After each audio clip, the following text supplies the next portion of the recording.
Muli magandang araw. Ako pa rin ho si Eli Saludar. Magandang araw sa iyo. Magandang hapon ka Ado at Secretary Jing. Magandang hapon po mga kababayan. Ito po ang inyong kaibigan, Jing Paras. Pumabati na magandang hapon sa inyo lahat mga mahal kong kababayan. Ang maestro po Ado Paglinaw nagpupugay ng isang magandang hapon sa inyong lahat. At siyempre kahapon meron pong pagdinig dyan po sa Senado at nagsilabasa na yung mga sinasabing di umano ay dating miyembro ng yung kay Pastor Quiboloy at napakaraming mga alegasyon, Secretary Jing. Okay, tama ka paring Eli. Pero in the first place, bakit ipapatawag si Quiboloy when in fact itong hearing na ito is in aid of legislation. Pero ang mga allegation nila ay mga kasalanan ni Quiboloy na kriminal. Ano bang hustisya ng ating bansa? What is the justice system? Bago ba ipasa sa piskal, lilitisin mo na sa Senado? O kung ikaw ang complainant, may pagkasala sa iyo, ni-rape ka o nilapastangan ka o ano pang klaseng pinagsasampal ka o grave threats o whatever, kailangan pa bang ipresenta mo sa Senado ang kaso mo o didiretso ka na doon sa abogado mo para isampa sa piskal? Unless it is in aid of re-election. This is really in aid of re-election. But anyway, alam mo, napaka-obvious na ito si Huntay Virus na talagang galit na galit siya kay Duterte. Nanggagalaiti. All these investigations that she is conducting, it's not really against Quiboloy but against Duterte per se. Kasi it has already been revealed dito sa isang testigo na walang katorya-torya, si Quiboloy ang inaakusa, tapos biglang sinama na si Duterte. Tsaka si BP At saka si BP Sara. So, it's pretty obvious that the purpose of this investigation really is not to find justice for these witnesses. It is to use these witnesses for her own epal. Para maka-epal siya ng husto. I don't know anong ambisyon nito. Vice President ba? Nag-ambisyon ba ito si Huntay Virus na maging Vice President? Candidate? Sino bang ano niya? So, mga kababayan, ito po ang sinasabi ng abogado ni Quiboloy. Panoorin natin. Panoorin natin kung may justification ba yung pagpapatawag kay Quiboloy dyan sa Senado in aid of legislation when the issue pertains to criminal accusations against Quiboloy, which is in the jurisdiction of the city fiscal or the provincial fiscal, as the case may be. Ito po.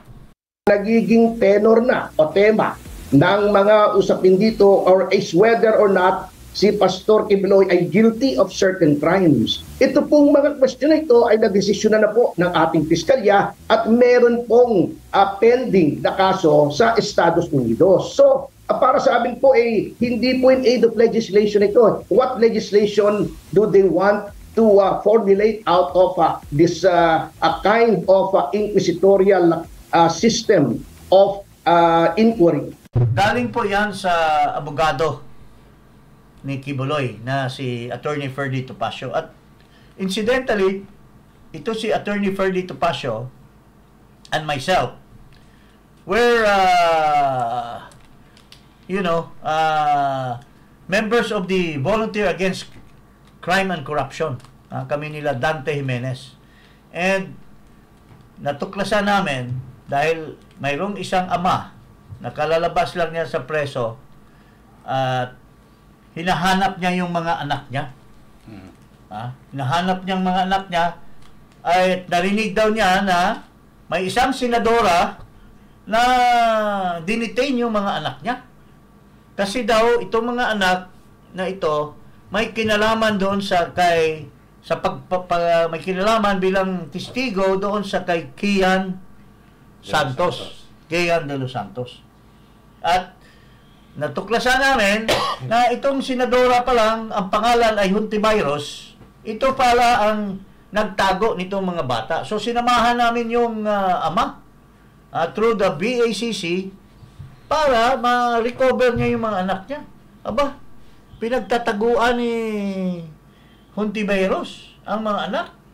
Wala na daw sa kanya at tinago niya doon sa kasabwat niyang bishop, yung si Bishop David sa Caloocan. Virgilio David na member pala yun, pare, pero member pala ng akbayan yun. Di umano. So, inabol namin doon, ayaw i-turn over ang mga bata. So, nagsampa kami ng kaso na kidnapping of minor. But until now, hindi pumupuro sa ombudsman. Siyempre, napaka-impluensyado itong mga tao na gumagawa ng mga alleged criminal offenses. At ngayon, sila ngayon ang nagmamalinis.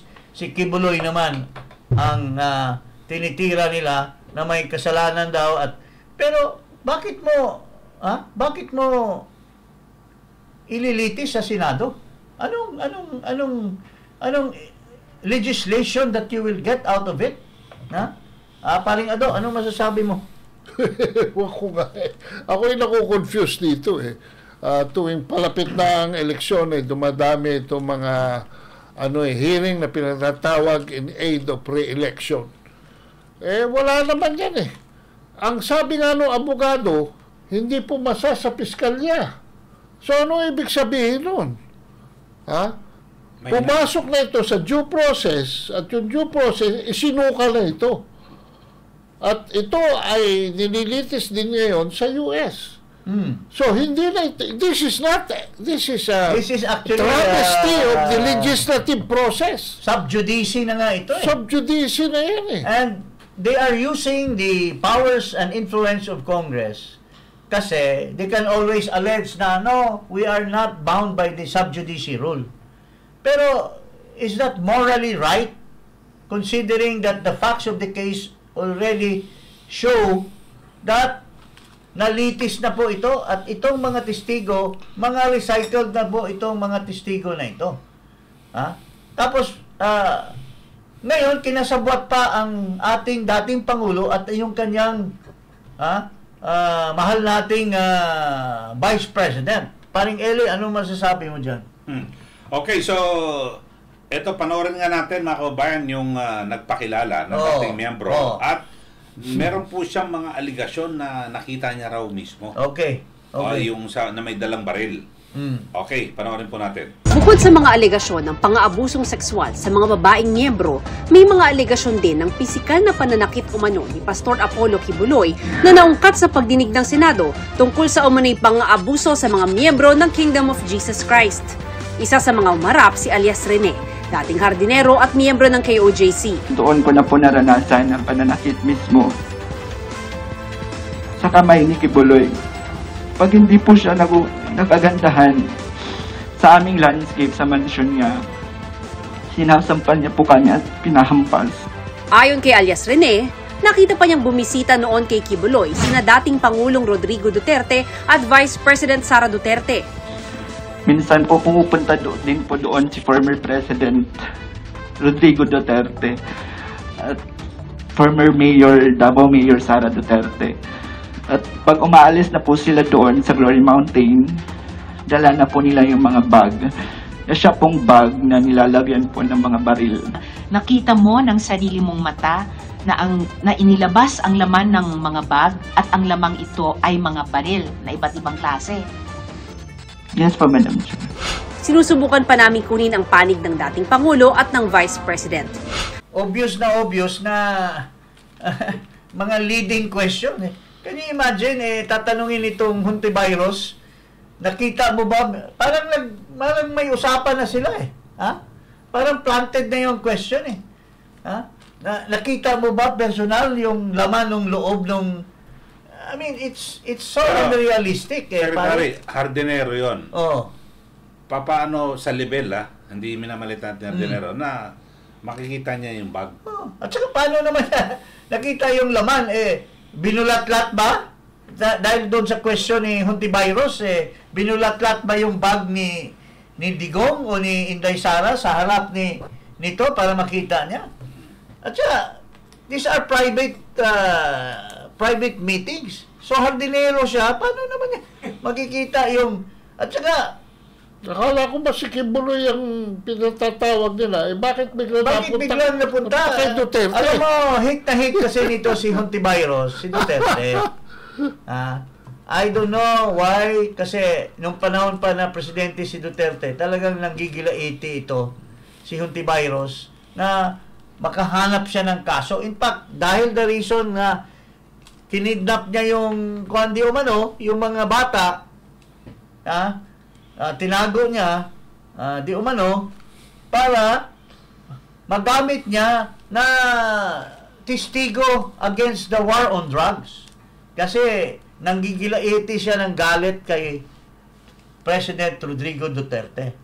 As to the issue now, kung gaano ka totoo ito, pinapatulan naman ng mga tao na mga bayaran at pinapakalat itong istorya nitong sinungaling na testigo. In the first place, si Sara Duterte at saka si Digong hindi nagkakasama yan sa pagpunta na pupunta sila ni Kibuloy magkasama at may dala-dalang bag. Naku, Hontiveros, ano ba naman yung pinaggagawa mo? Hindi ka pa ba satisfied na ang dami mo ng exposure dyan? Gusto mo pang gamitin yung mag-ama, si Digong at saka si para lalong makapag-expose ka sa pag-i-epal mo dyan sa Senado? Hindi ka ba mahiya?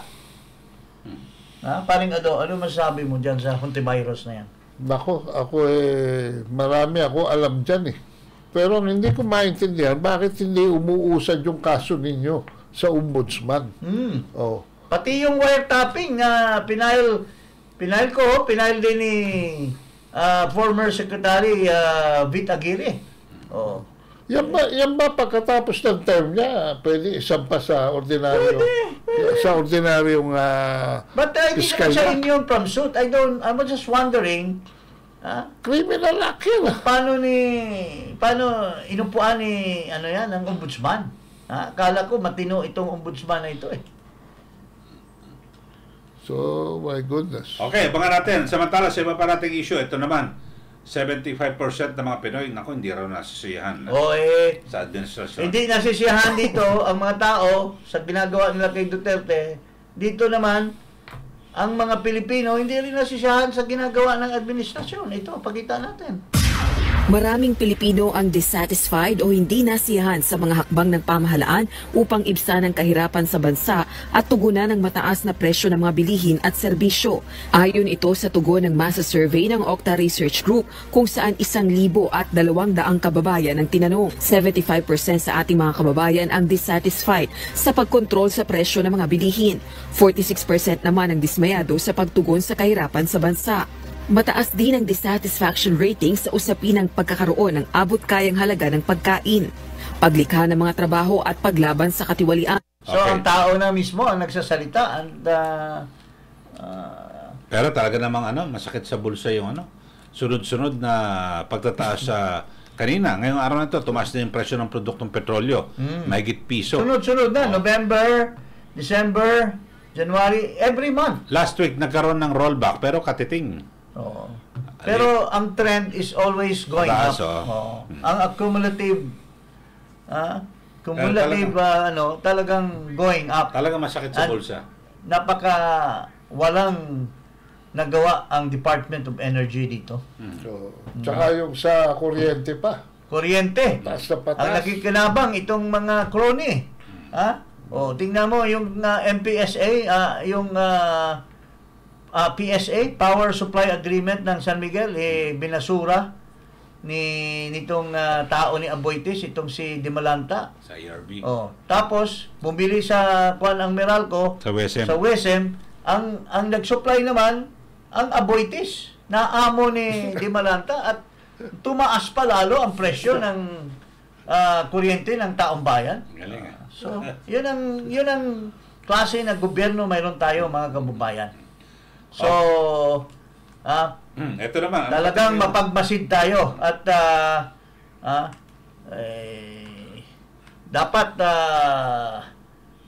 pakinggan ninyo ang mga aksyon ng ating dating Pangulo, si President Rodrigo Duterte. Ito, ano naman itong wala nang tayong kakampi na sinasabi ni Marlica? Ano yan? Panoorin nga natin. Sige. Sino na ba i-challenge natin, mga palangga? Na lahat sila magkakasabwat. Kaya nga walang laban ng Pilipino. Saan daw ba irereklamo ang presidenteng polboronic? Eh di sa inyo, sa taong bayan.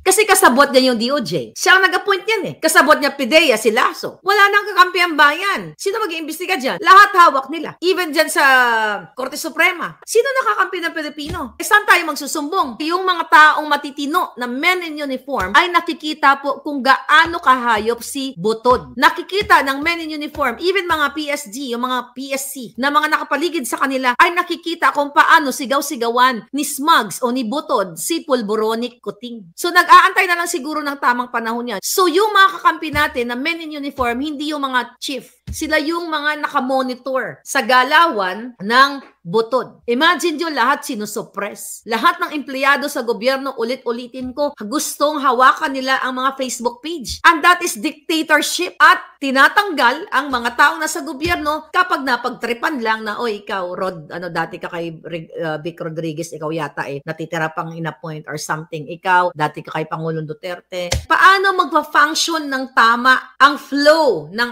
ating mga government transactions? Lahat corrupt. You know, madagdag ko lang sa SSS na pinagtatanggal din yung mga nakapwesto na dyan for so many years, for 20 years, 24 years, mga directors. Yan ang aking natanggap ko sa email ko, na pinagtitripan itong mga directors ng Social Security na they've been there for so many years sa buhay nila na nagtrabaho, pero dahil itong mga bagong appoint ni Lisa Smugs, di Butod, ay basta-basta na lang pong tinatanggal yung mga directors dyan sa SSS. Okay. So, napakakalungkot pakinggan, napakalungkot na di umano'y itong isang pinapangalanan niya na Butod. Sino ba itong Butod na ito? Hindi naman elected yan hindi elected. Butod, sa amin yan, Butod, yung parang isdang butete. Sino ba yung Butod na pinagsasabi na nakikialam sa gobyerno at nag-a-appoint? Gaano ba katotoo itong mga kabulastugan ng ating gobyerno ngayon, mga kababayan? Napakinggan natin yung reklamo ng taong bayan na napakatindi na ng kanilang kalagayan. Nananaig ang kahirapan. Pero panay daw party may concert pa daw sa Malacanang pero ngayon may nilo sila mga bagong kadiwa, yung Kadiwa Center. Yun daw pang tapat sa kagatuman. Pero sana damihan para hindi naman magrabyado yung iba na walang di ba, kadiwa. Okay, so hanggang dyan po mga kababayan. Siyempre huwag niyo pong kalimutan na mag-subscribe sa Iparas kay Paras at siyempre sa aking YouTube channel at Eli Saludar. At sa hapon po. At sa akin din po. Ayun siya. Paring Ado. At YouTube. Paring Ado. At YouTube at Ado Paglinaw. Okay, salamat. Iparas kay Paras.